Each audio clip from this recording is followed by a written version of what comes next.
আসসালামু আলাইকুম প্রিয় দর্শক, মাছ ধরতে আসছি। আমাদের ক্যাম্পের মধ্যে একটা খাল আছে, সেই খালের মধ্যে তো দেখুন কত সুন্দর পরিষ্কার পানি।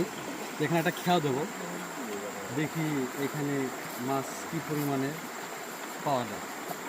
হুম।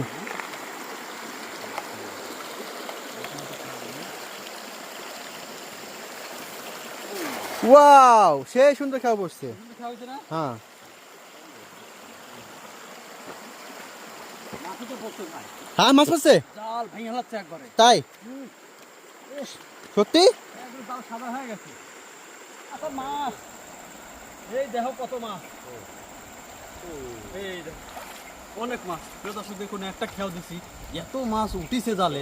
দেখেন জালের কানায় কানায় একদম মাছ আর মাছ। এই দেখুন আহাহাহা, কত মাছ! আহাহাহা। এই প্রায় 2-3 কেজি মাছ উঠছে এইখানে। দেখুন সব হচ্ছে বাটা মাছ। বাংলাদেশে যে বাটা মাছ থাকে না, এই বাটা মাছ দেখুন। এই যে বাটা মাছের যে সাইজ দেখুন, এই দেখুন বাটা মাছের সাইজ দেখুন, বিশাল বিশাল বাটা মাছ। হ্যাঁ, এই যে আর মাছ ধরবো না, এখন হচ্ছে বাসায় চলে যাব। আর ভিডিওটা কেমন লাগলো অবশ্যই আপনারা কমেন্ট করে জানাবেন। আসসালামু আলাইকুম।